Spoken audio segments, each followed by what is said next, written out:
हरे कृष्णा, राधे राधे भक्तों, आप सभी का स्वागत है आपके अपने चैनल पर संदीप भक्ति ज्ञान गंगा में। आज की इस वीडियो में हम जानेंगे निर्जला एकादशी की व्रत कथा। तो देखिए भक्तों, मैं आपको एक ऐसा मंत्र भी बताऊंगी जिससे कि इस पूजा का बिना व्रत किए भी पुण्य फल प्राप्त कर सकते हैं। अगर आप कुछ भी नहीं कर सकते हैं तो आप मीठा पानी दान कर सकते हैं प्रभु का ध्यान करते हुए। अगर आपका पास व्रत कथा की पुस्तक नहीं है तो हमारी वीडियो को चला करके कथा सुन सकते हैं और प्रभु से प्रार्थना करूंगी कि आपकी सारी मनोकामनाएं पूरी हो जाएं। कमेंट बॉक्स में श्रीमन नारायण अवश्य रूप से लिखिएगा। अगर आप यहां तक आए हैं तो आप सभी मेरे चैनल को सब्सक्राइब कर लीजिएगा, लाइक कर लीजिएगा। अगर वीडियो अच्छी लगती है तो शेयर जरूर से कीजिएगा।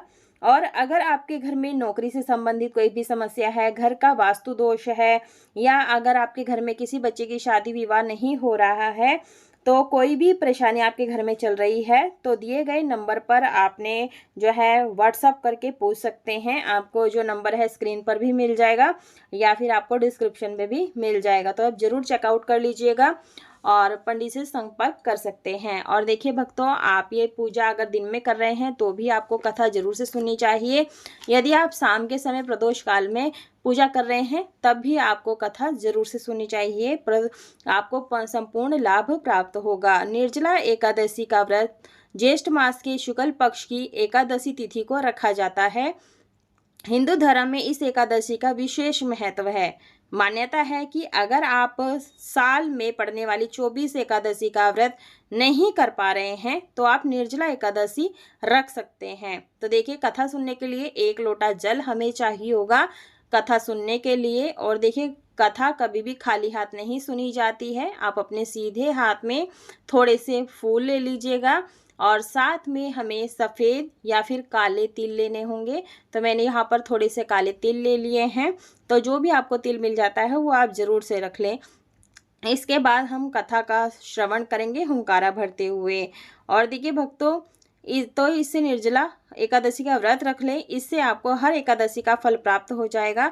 इस एकादशी को सबसे कठिन एकादशी माना जाता है क्योंकि इसमें जल तक पीने की मनाही होती है। निर्जला एकादशी पर भगवान विष्णु से की विधिवत पूजा करने के साथ साथ दान किया जाता है। इसके साथ ही पूजा के समय इस एकादशी का पाठ अवश्य करना चाहिए। इससे आपकी पूजा जो है संपूर्ण होती है। आइए जानते हैं निर्जला एकादशी की संपूर्ण कथा। तो कथा इस प्रकार से है। निर्जला एकादशी के महत्व के बारे में स्वयं भगवान श्री कृष्ण युधिष्ठिर को बताया है। उन्होंने निर्जला एकादशी के महत्व के बारे में परम धर्मात्मा सत्यवती नंदन व्यास जी को बताने को कहा था।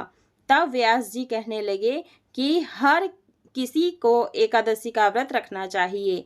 इसके साथ ही एकादशी की दोनों पक्षों में भोजन नहीं करना चाहिए। इसके बाद द्वादशी को स्नान पूजा करने के बाद ही भोजन ग्रहण करना चाहिए। तब भीमसेन व्यास जी से कहने लगे कि हे पितामह, भ्राता युधिष्ठिर, माता कुंती, द्रौपदी, अर्जुन, नकुल, सहदेव आदि एकादशी को भोजन नहीं करते हैं और मुझे भी ऐसा करने के लिए कहते हैं, लेकिन मेरे लिए भूख सहना मुश्किल है। मैं भगवान की शक्ति पूजा करने के साथ दान देता हूँ, लेकिन भोजन के बिना नहीं रह सकता।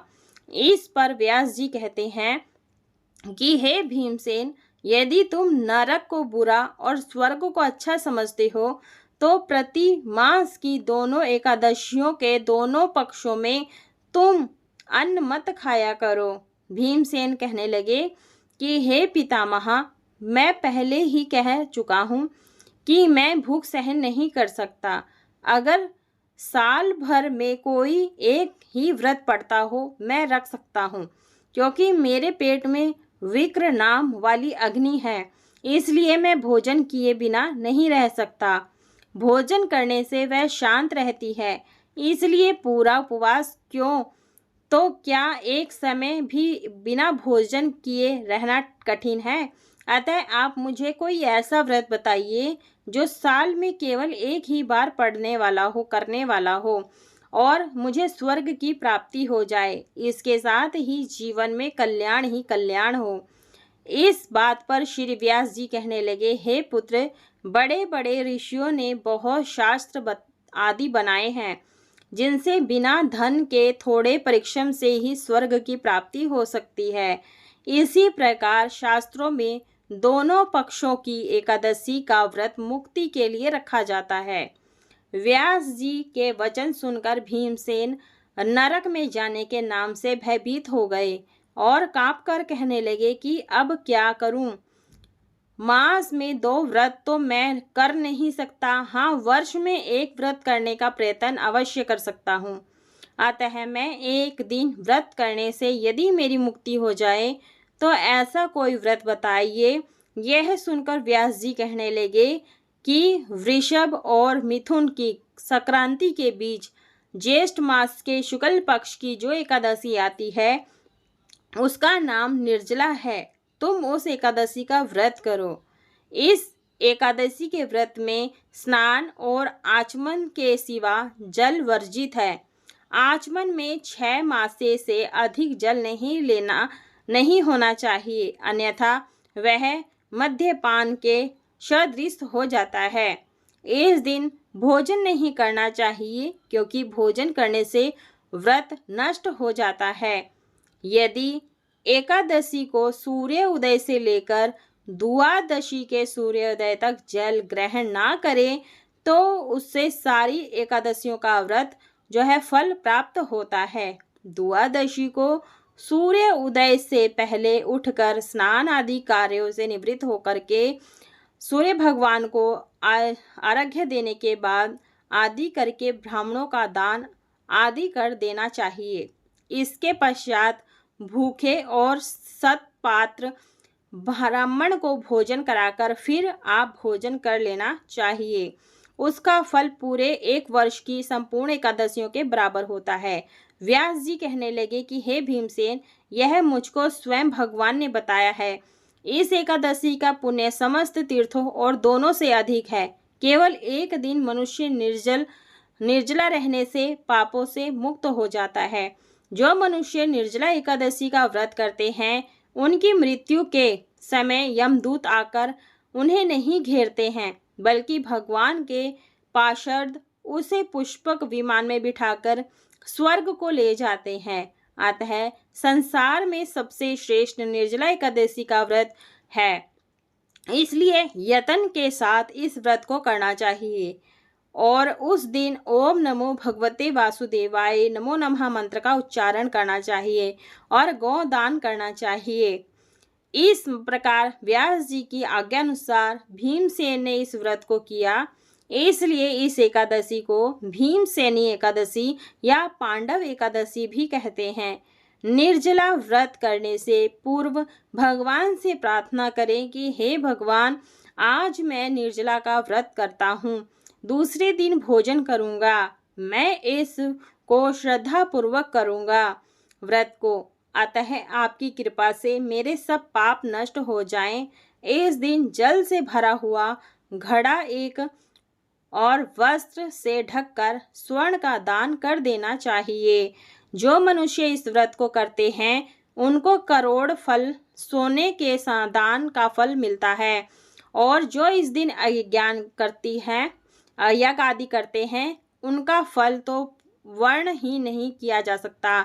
इस एकादशी के व्रत से मनुष्य को विष्णु लोक प्राप्त होता है। जो मनुष्य इस दिन अन्न खाते हैं वे चंडाल के समान होते हैं, वे अंत में नरक में जाते हैं। जिससे निर्जला एकादशी का व्रत किया जाता है वह चाहे ब्रह्म हत्या हो, मद्यपान करता हो, चोरी की हो या गुरु के साथ द्वेष किया हो, मगर इस व्रत के प्रभाव से स्वर्ग जाता है। हे कुंती पुत्र, जो मनुष्य, जो पुरुष या स्त्री श्रद्धा पूर्वक इस व्रत को करते हैं उन्हें अग्रलिखित कर्म करने चाहिए।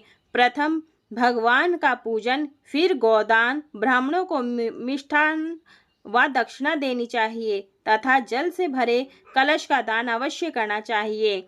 निर्जला के दिन अन्न, वस्त्र, उद्यापन, उपहान यानी जूती आदि दान करना भी चाहिए। पंखा दान करना चाहिए, रसीले फलों का दान करना चाहिए, पानी मीठा दान करना चाहिए। जो मनुष्य भक्ति पूर्वक इस कथा को पढ़ते या सुनते हैं उन्हें निश्चय ही स्वर्ग की प्राप्ति होती है। बोलिए विष्णु भगवान की जय। तो ये थी हमारी निर्जला एकादशी की व्रत कथा कहानी। अतः मैंने आपको पहले ही बताया था कि मैं आपको एक ऐसा मंत्र बताऊंगी जिसका मंत्र का जाप करने से ही आपको बिना व्रत किए भी संपूर्ण व्रत का फल प्राप्त होगा। तो वो मंत्र इस प्रकार से है, ओम श्री विष्णवे च विद्महे वासुदेवाय धीमहि तन्नो विष्णु प्रचोदयात्। तो भक्तों, ये था विष्णु गायत्री मंत्र। इस मंत्र का जाप आप तुलसी की माला पर जरूर से करें। और देखिए 21 बार आपने मंत्र का जाप करना है, आपको बिना व्रत के फल जो है प्राप्त होगा। ठीक है, तो ये मैंने आपको मंत्र भी बताया। कथा सुनने के बाद में आपने ये जल का लोटा जो है बताना है, क्या करना है, जो कथा सुनने के बाद में जल के लोटे में तिल और पुष्प डाल देंगे और बाकी जो है भगवान विष्णु के चरणों में छोड़ देंगे, क्षमा प्रार्थना मांग लेंगे। और जो ये जल का लोटा है, यदि आप दिन में कथा सुन रहे हैं तो आप सूर्य भगवान को अर्घ्य दे दें। यदि आप शाम के समय प्रदोष काल में कथा सुन रहे हैं तो आप चंद्रदेव को या फिर तारों को अर्घ्य दे सकते हैं। और तो वीडियो कथा की वीडियो पसंद आई है तो वीडियो को लाइक कीजिएगा, ज़्यादा से ज़्यादा शेयर कीजिएगा, फेसबुक और इंस्टाग्राम पर फॉलो ज़रूर से कीजिएगा और साथ में कमेंट बॉक्स में श्रीमन नारायण अवश्य रूप से लिखिएगा वीडियो पसंद आई है तो। और आप सभी का पूरा वीडियो देखने के लिए धन्यवाद। राधे राधे।